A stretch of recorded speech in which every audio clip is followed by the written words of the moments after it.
wasn't enough room to sack out and get some rest and then head out again. Ladies and gentlemen, sack out, that's code for 4 women at a time. So yeah, just so you know.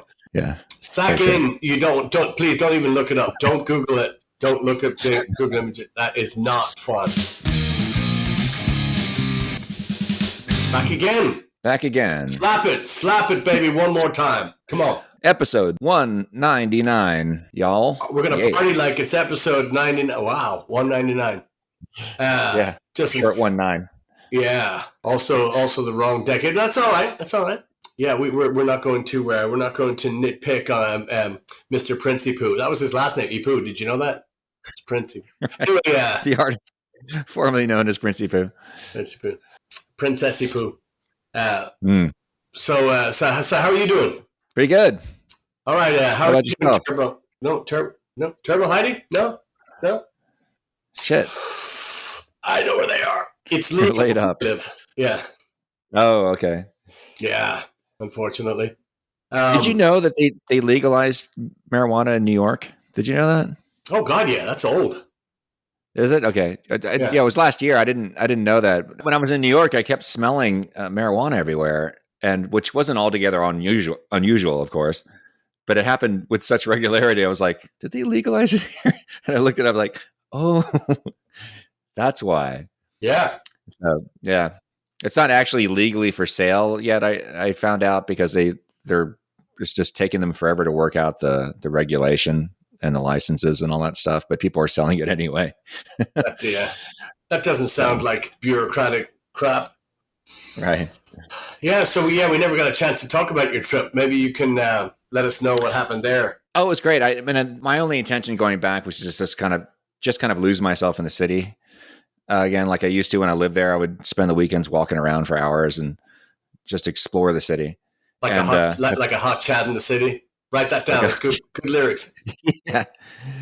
Yeah, basically. So yeah, it was really fun, and I still love the place. It was a little not surprising, but off-putting to go. So let me see what's going on in the old neighborhoods I used to hang out in, and everything's changed. And I didn't do enough homework to find out where the music scene was, because I know it's still there. I just don't know where to go now. I used to go hang out in the lower, like the East Village a lot, and there is a very vibrant nightlife there and in Greenwich Village, but in the East Village anyway, all the clubs I used to go to are gone. So I was like, I don't know. Yeah, but there's still a lot. Like one of my favorite diners on the West Side Restaurant on Broadway is still there, which I was amazed to see. Denny's. Denny's. There's a bar called 7B Horseshoe Bar, which is down in the East Side or in the East Village. That's still there. But yeah, I love it. I just loved it. I had a great time. The hotel I stayed in was really nice. Great location. Lots of space. Yeah. It was tiny, but I didn't, it was comfortable. It was enough room to sack out and get some rest and then head out again. Ladies and gentlemen, sack out, that's code for 4 women at a time. So yeah, just so you know. Yeah. Sack in, please don't even look it up. Don't Google it. Don't look at the Google images. That is not fun. Ouch. Yeah. Anyway, good. Yeah, I'm thrilled you had a good time. And for those who don't know, the reason for the trip was Chad's late father, tremendous young fella by Ray Dayton. Dr. Richard can tell us about that. Yeah, that's right. There was an award ceremony. My father was being inducted into the Science and Engineering Hall of Fame in Dayton, Ohio, at this place called the Engineers or the Dayton Engineers Club. But they were contacting people in my dad's family and coworkers trying to see who would want to come and participate in this. So they got a hold of Hazel Cole, who was my dad's assistant at the time he passed. My dad loved Hazel. She was like one of the best assistants he'd ever had. Who doesn't love Hazel? Yeah, Hazel's awesome. But anyway, so she contacted me in Preston, and I was like, okay, I've been to, I don't want to sound too blasé. I've been to a lot of my dad's award ceremonies before, and he was kind of when he was still alive, he was becoming rather numb to them because there were so many of them, and he was getting tired of traveling at that point. He said he had a really hard time saying no to these things, and I remember him telling me, "It's like, I got to learn how to say no. It's okay for me to say no to this, right?" Because he just was tired of getting on airplanes and going everywhere. For those who don't know, we're talking about Richard Smalley, Dr. Richard Smalley, Rick Smalley, Chad's dad, and Preston is Chad's half brother. Yes, just brother. What the fuck is that half? Only shit? Brother. Yeah, right. Only brother. So just put a little thing on that. So because we didn't get a chance the last couple of times to talk about this, we've been slapping, slapping hard, and usually the agenda is pretty cut dry. So yeah. No, I appreciate it. But yeah, you should look it up. You should look him up. Wonderful man. Yeah. I will link to some of his talks. I actually have one of his lectures on one of my older YouTube channels that I don't update anymore. But I was kind of cynical about this when I heard it. I was like, oh, okay. But then Preston contacted me and said, hey, do you want to go? I want to go. Like, okay, let's go. And it was really great. It was really special. And then you mentioned, say, why don't you, because we didn't have any shows that weekend, so why don't you just go ahead and do that New York trip you've been talking about? So that rounded out the week, and it was a lot of fun. It was a lot of fun. Good. I was always glad that you got to go back, because every time we play there, we're always under the gun. Even day off, it's still laundry and, getting your bearings. So that was one of my first thoughts. Like, wait a minute, hot chat in the city, hot chat, just getting the fuck out and looking for trouble and yeah. So that was great. I was thrilled that you went, because I mean it really is. It was a big part of your life. Although you only lived there for 2 weeks. Tori.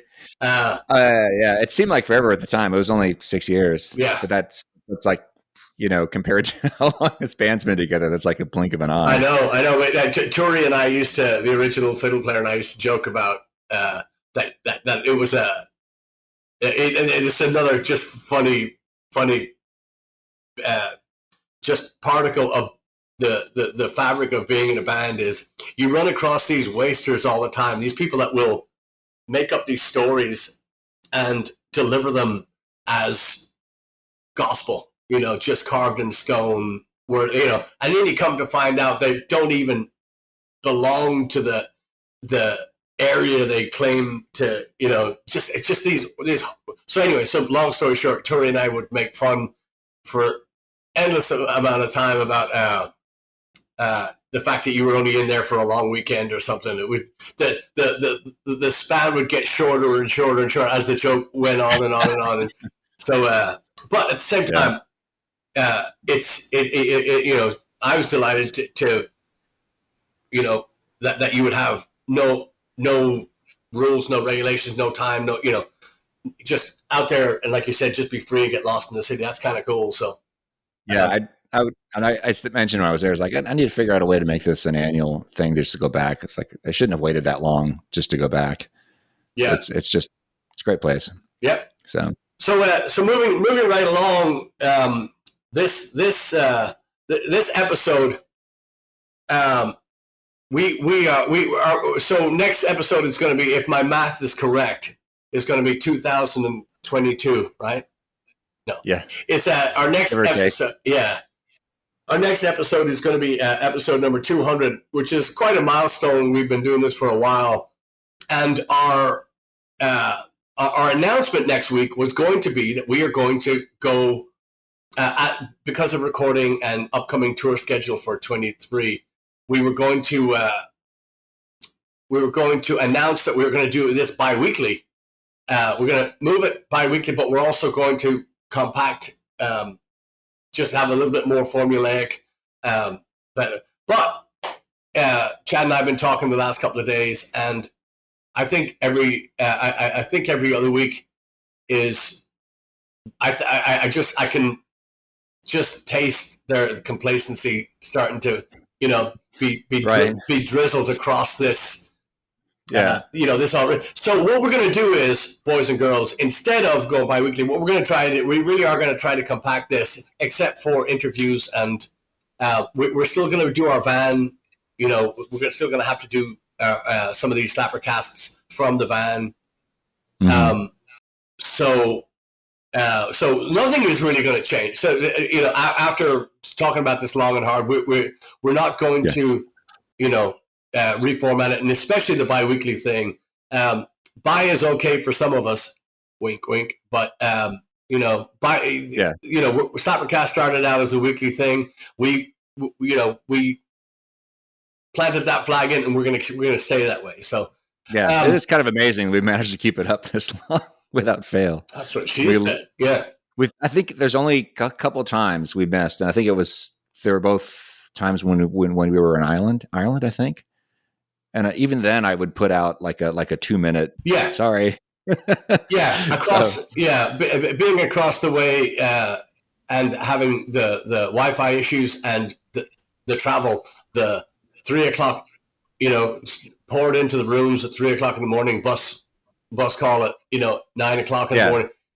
It got pretty hectic. So and then also when I'm home, when we're in Ireland, I'll a lot of the times I'll just go off and spend the night somewhere else and come back. And so there's a lot of livestock in Ireland, if you know what I mean.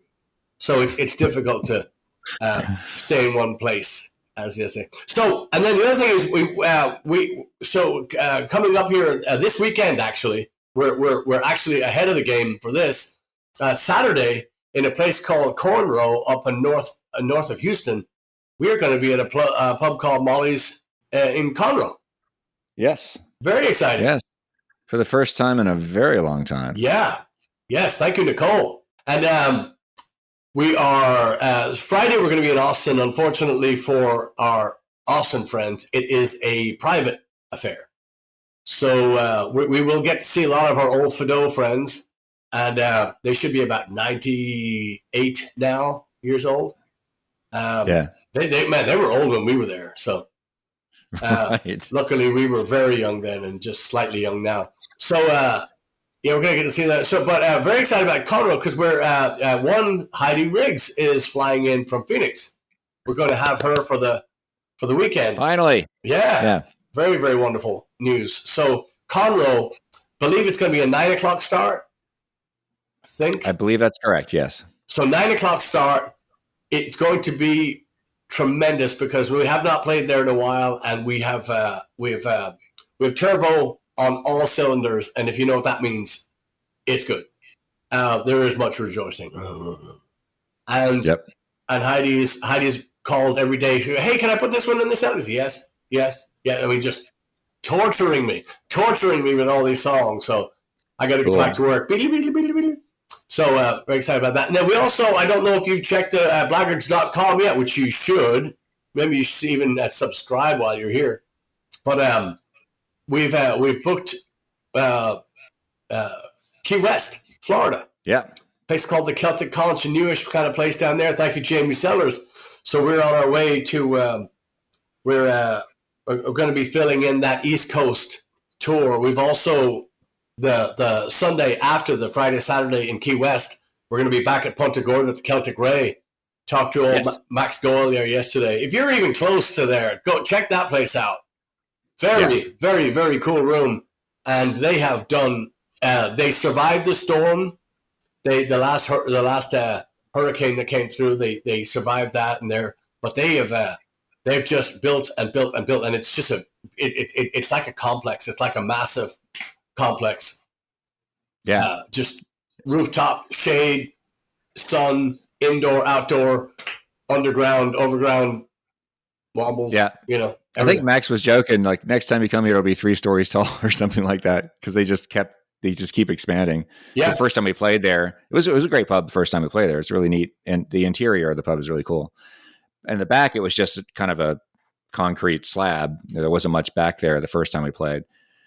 But now the patio back out there is it's like twice the size of the pub itself. Yeah, they've got a great, they've got a stage, they've got it's just a whole second bar outside and a lot of shade, and it's very, very nicely put together. Yeah, you're dreaming, sunshine. Slab of concrete was the parking lot. There was no concrete. We were in mud. We were on plywood. We were on plywood, wet, old, worn plywood boards that had been kind of sunk into the mud. I remember that because I remember the drum kit doing the old the Florida wobble. But so that we got that, and then oh god, so much going on. But we are going to keep this one short today. For the 200th episode, we're going to schedule we're going to schedule all four of us to be here. So we're going to have the four in form and ready to go. So if you missed last week, which I hope you didn't, we had mentioned that our friend Doug Stanhope he is going to be in Vegas for New Year's, and I say that because his house caught fire. So just when he's probably looking forward to putting pen to paper and sitting there, he is fighting with insurance companies and all that stuff. Now, if you subscribe here, you should also subscribe there. It's very, very, very wonderful to get his take on the tribulations of the day, the weeks. So, but I say New Year's because New Year's Eve, we are going to be at the Continental Club, 3700 Main, Houston, Texas, 7-7. Get your ass down there. So we're also being joined on stage. We're going to do an opening tribute set to the Pogues. And oh, wait a minute. There you go. Wow. So I can't believe you still have that shirt in one piece. Yeah. Well, the sleeves fell off, unfortunately. Some weird pizza accident. Mine got destroyed by those Mackie speakers we had to carry. Like a lot of my shirts back then, like carrying with those grills on the back. Yeah. The Mackies. Yeah. A lot of my shirts got torn in the front. So that was, unfortunately, that's how that went. I had the same shirt and that's how it died. Metal shirt. Yeah, but you see, the trick is you don't lift speakers. Chad, speakers are in the van. Yeah. Should have learned something from our fiddle players. Yes. Good one. God, shots fired. I love it. Speaking of the Pogues, you were talking about their second album, Rum Sodomy the Lash, recently. What made you want to listen to that? Was it just because we were thinking about the show with David, or? Yeah. So rewind back. A friend of ours that lives in Houston. He owns a place called the New Potato. It's in East downtown Edo, and Paul Redmond is his name. Wonderful chap, and unfortunately, Paul lost his wife recently to cancer, and we went down there to just say hello and to offer condolences and whatnot. And down there was many people, but one of the people that we ran into was a young fella named David Mendoza. And just by the name, you can tell he's 100% Irish. And David is a phenomenal carpenter, an artist in woodwork, if you will. And he has, we got talking, and we were talking about some of the bands and some of the songs. Well, he mentioned Pogues. We mentioned Pogues. And then as I left, I was driving. I had to go to way north of Houston that day. And after that, my head's driving. I'm head spinning. I'm going, wait a minute. And I'd heard his name before. He's an accomplished accordion player, but he's also a young guy rocking, just and really very fun to talk to, easygoing. Blah blah blah. Yeah. Maybe we'll have him on here on episode 201. Yeah. So we got talk. So I called Chad and go, hey, what about a Pogues tribute? Blah blah. Yeah. So Alan Hill from Continental Club had offered us the Friday before New Year's. We said yes, take it. So I called Chad and go, what do you think? Yeah, definitely, without a doubt. I called David and he's like, oh hell yeah. So we've already met with him once, and he is, you have to make sure that they can play, but you also have to make sure too that they're going to get shit done in a timely manner. So we came in and we had 8 songs off the bat. 8 songs, first go. Second go, we're going to have more than that. So anyway, it went well, and we're actually today we're getting ready to have, and we just did acoustic guitar. Chad played bass through a very small amplifier. It's only this big, and he's just played a beautiful accordion, big Hohner accordion, gorgeous. Anyway, so we ran through a couple of the songs. He loves the Pogues, we love the Pogues, and I know a lot of you love the Pogues. So we're going to play at the Continental Club on December 30th. Yeah. So at Continental Club, 3700 Main, and the tickets are online now. And I would go and get them because they even do assigned seating now, which is great because you can hold a table and blah blah blah. It's gonna be a lot of fun. And what else? Yeah, so very excited about that. Yep, a lot of Pogues numbers you've heard us do before, but you haven't heard them like this, so it's gonna be a lot of fun. Yeah, his background is blues and rock and country and stuff like that. But when we heard him play that, there was one song we played, "A Pair of Brown Eyes," and I had goosebumps for the whole song. And I thought to myself, man, he doesn't even need a band behind. The accordion on its own sounded so just big and perfect, and timing was good, and the notes are great, and the timbre of the accordion is something else. And I did talk to Heidi today, and Heidi was like, "Am I going to get to play?" And I go, "Yeah, sometime," but he's not. He's under the gun for some woodwork jobs that he has going right now. He needs every minute of every day because he loves this stuff. He loves this music, but he's also. So I'm just ecstatic about doing these numbers because these are a lot of the song. Without giving anything away, if you listen to Rum Sodomy and the Lash, if you like Irish rock, Irish punk, Irish music in general, this I would highly recommend this one. Also, Hell's Ditch, Red Road, all the Pogues are good. When you get to Pogue Mahone, no, throw it away. Don't even look at it. It's awful.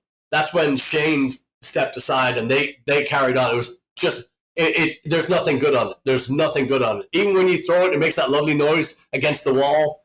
It could be better. So stop there. Just everything before Pogue Mahone is worth. I mean, it's essential. It's essential listening. But Rum Sodomy the Lash is.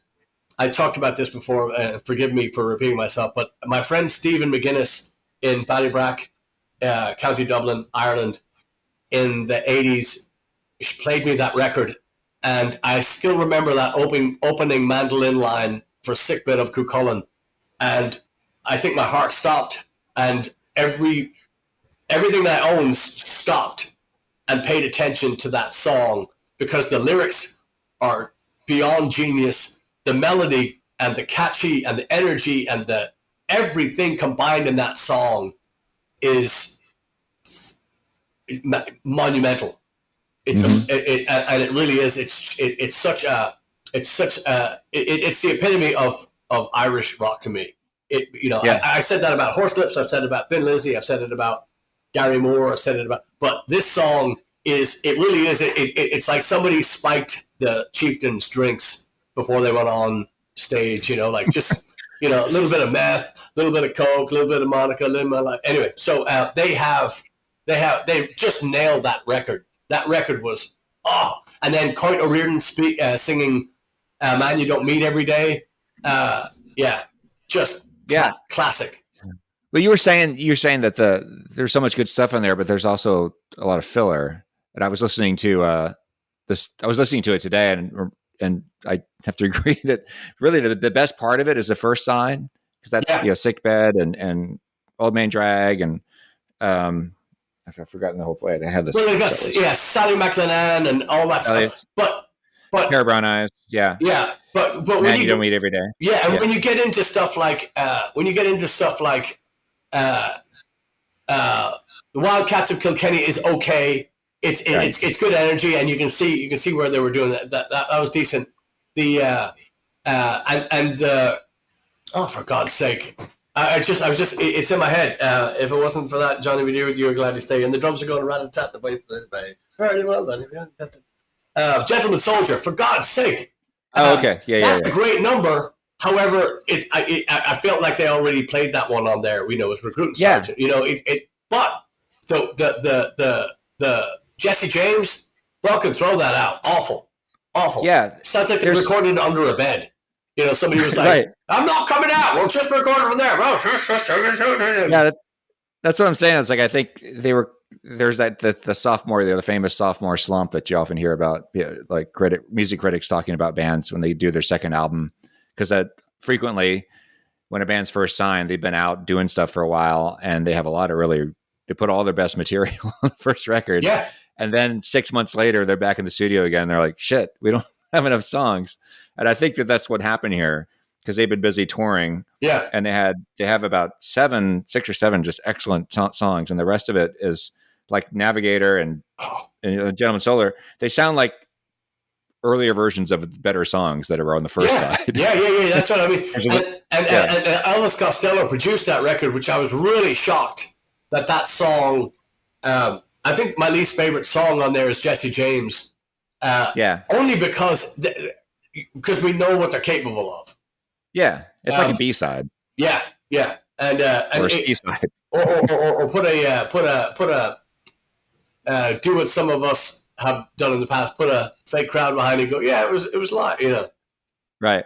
So, but what makes it the album better now is because they include the EP that actually came out after that, which is Poetry in Motion, which they also did with Elvis Costello. And that one has Rainy Night in Soho and Body of an American on it, and the Parting Glass, and that makes it. If you get rid of some of the filler on the second side and replace it with those songs.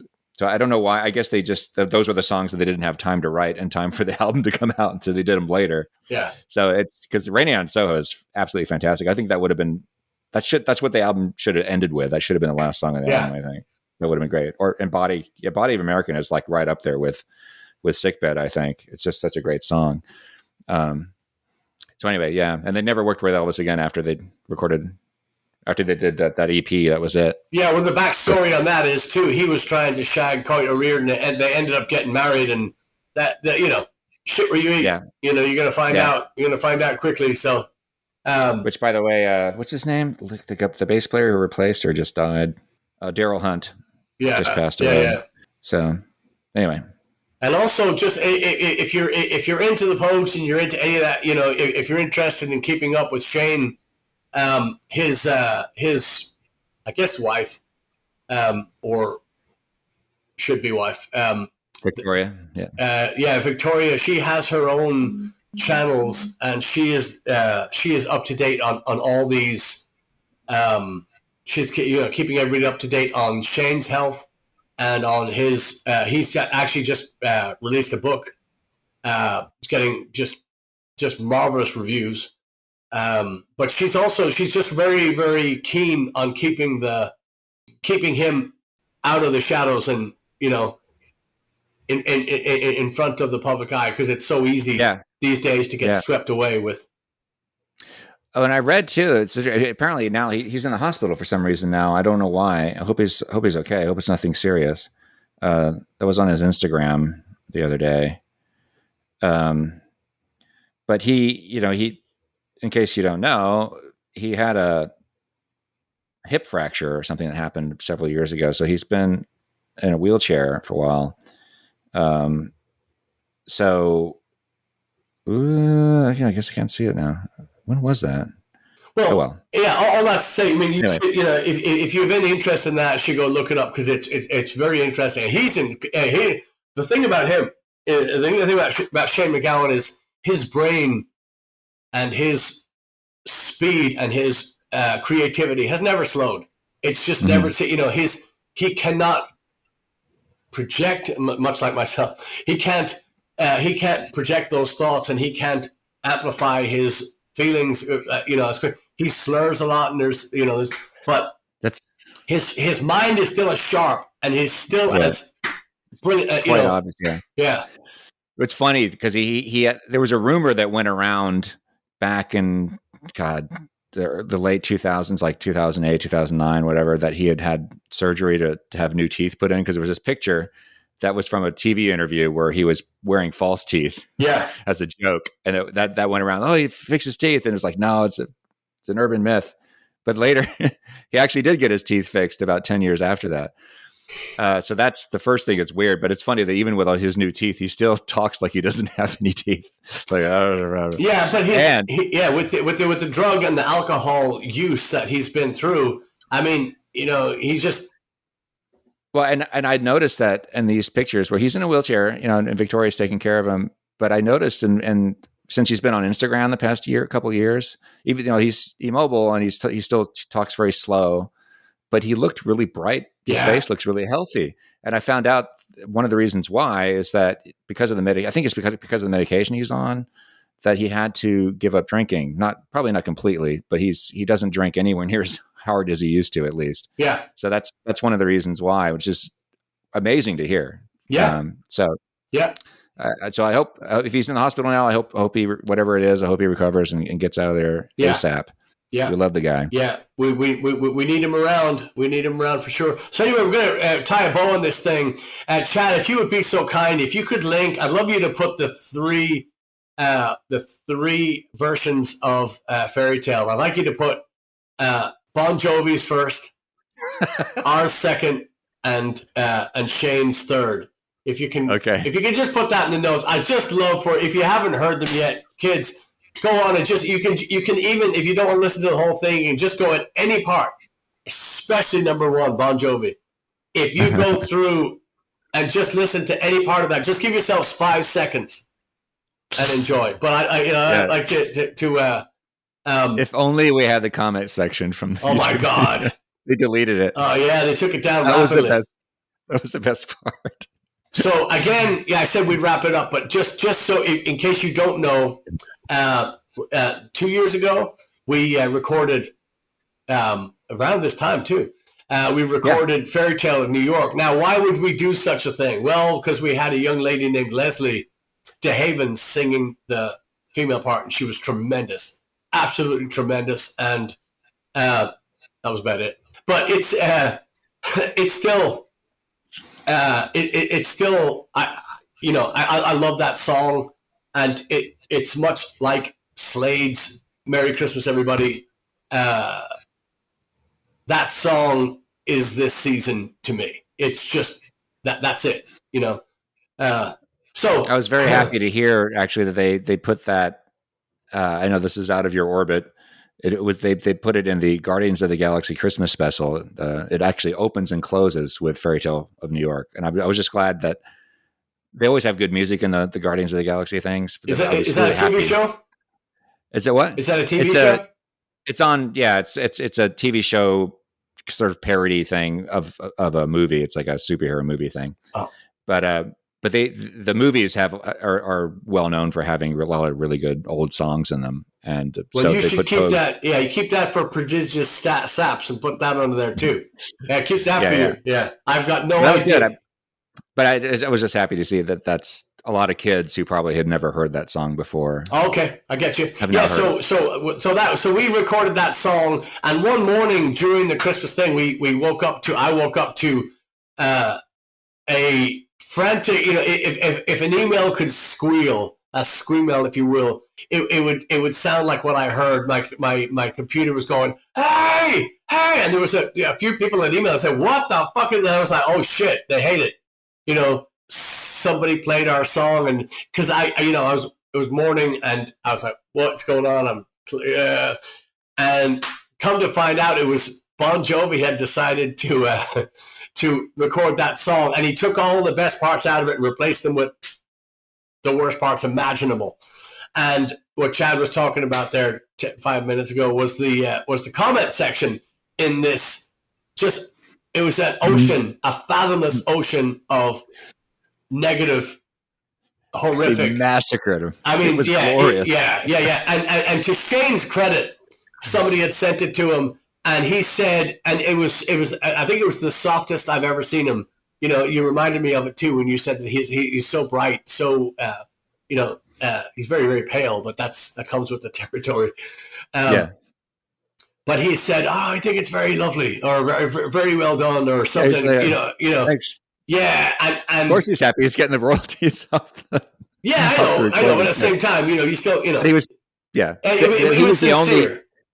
He was the only member of the Pogues to be nice. Yes, like everybody else was like boo. Even the producer, Steve Lillywhite, who produced it, was like, "Fuck this." Yeah, yeah. So being very vocal. Yeah. So again, it's I just couldn't believe that somebody that wrote "You Give Love a Bad Name" could. No, I'm kidding. But I couldn't believe that that somebody in his camp would let that song go.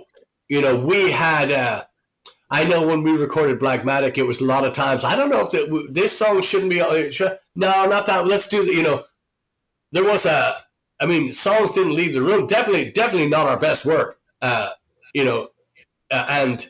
for the speed, it was, all that aside, it would not have passed the threshold of any door if, we weren't, if we couldn't let it go. But that song just sounded like a first take. B, it sounded like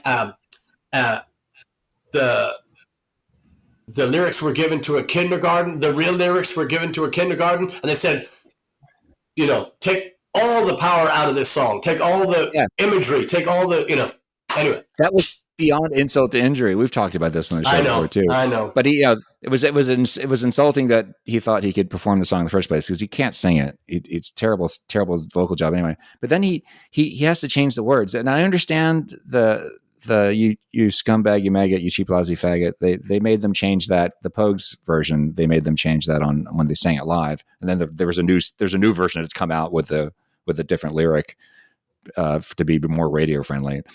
But obviously he changed that, but then he goes on to change that line, lying there almost dead like a drip in that bed. He says, "And the rumor around town is that you're no good in bed." Over that, like, what do you? Why? What the hell are you doing? And it just turns the song already embarrassing performance into like a joke. Yeah, even more of a joke than I realized. Yeah. Anyway, we're again thumping on the coffin of a song that shouldn't have ever been on the planet. Yeah. But speaking of that, real quick, this is about as concise and quick as we've ever done. But Chad, have you got a song to kill? Do I have a song to kill? Shit. Okay, I do. Simply Having a Wonderful Christmas Time. Is that Paul McCartney? Yeah, didn't we? I thought we already killed that. Did we kill that? Okay, I just heard it and I was like, fuck that song. Okay, so, well, I have another one. Okay. And the song that I would like to kill is Paul McCartney singing Happy Birthday. The Beatles song? The Beatles song, excuse me, yeah. Yeah. Hate that. Fucking hate that song. So I want to kill that. And then the song that I want to bring some light to is well, there's a few, but the one I've just been listening to on repeat is sorry. The one that I was going to kill originally. Then I heard the Paul McCartney's Christmas song, and then of course I hate that song. I just said it. The one I just killed. Simply Having a Wonderful Christmas. No. The Beatles. Happy Birthday. Birthday. Say it's your birthday. Birthday. Yeah, birthday. Birthday. Yeah. So I hate that one. But the one I was going to kill initially was Prince's Kashmir, and I just fucking hate that song. And I love Prince. I don't even know that one. Yeah, it's one of those ones where it seemed like they put every harmony known to man in the. Chad, are you doing your homework? Are you cramming right now? You look like you're cramming. Okay, so I'm trying to find the name of a Pogue song. I'm going to go. So it looks like they put every harmony that works or didn't work into the chorus, and so I don't like it.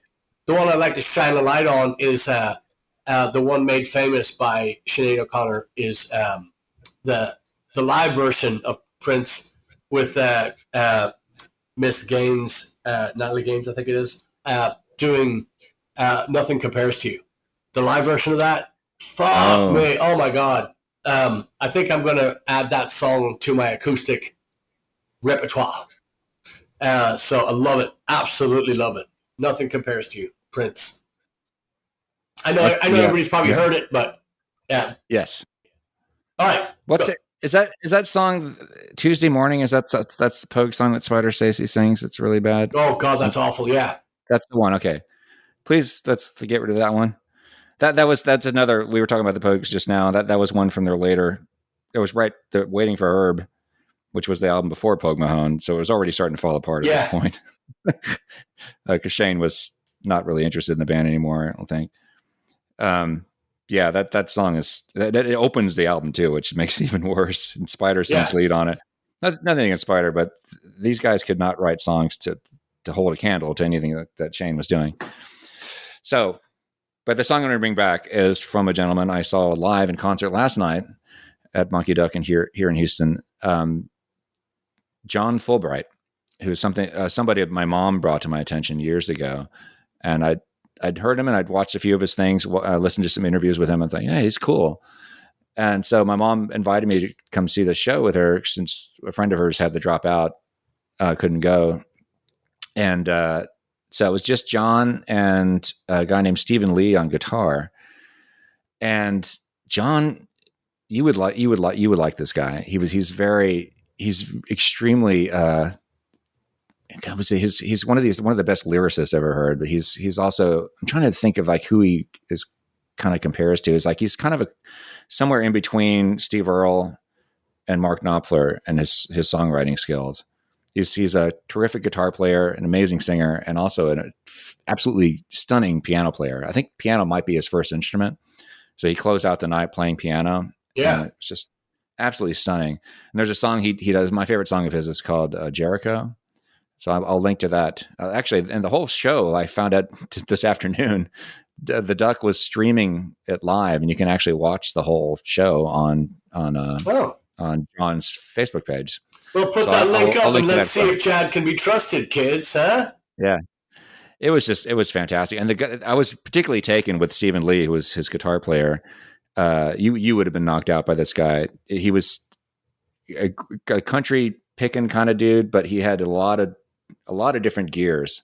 Cause he was really good at backing up, what John was doing. But then when he would rip into his solos, he would just disappear into his solos, and physically he'd be into it. And it was just funny. It was really fun watching because John would just let him do his thing. And then when Stephen was finishing up his solo, John would kind of look up at him and go, yeah.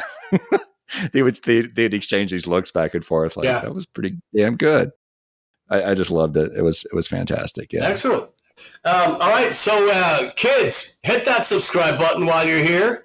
And if we don't talk to you before Christmas, you better have a doctor's note. We want to see you this Saturday night. Molly's in Conroe. We'll be looking forward to seeing you, and Heidi will be looking forward to meeting you. And also, we got check out the website and see what you like. We're gonna have we should be coming to you if you're close to the East Coast in end of February, beginning of March. We're heading your way. And I'm working on the summer tour. I'm working on my schedule for that. So it's gonna be busy. So we're looking forward to seeing you all out there. Again, thank you to all our Patreon pals. And yes, thank you. And we'll have Heidi and Turbo next this Slapper Day for 200. 200. Yep. All right, y'all. Yeah, thank you. Say no to drugs. All right. Cheers.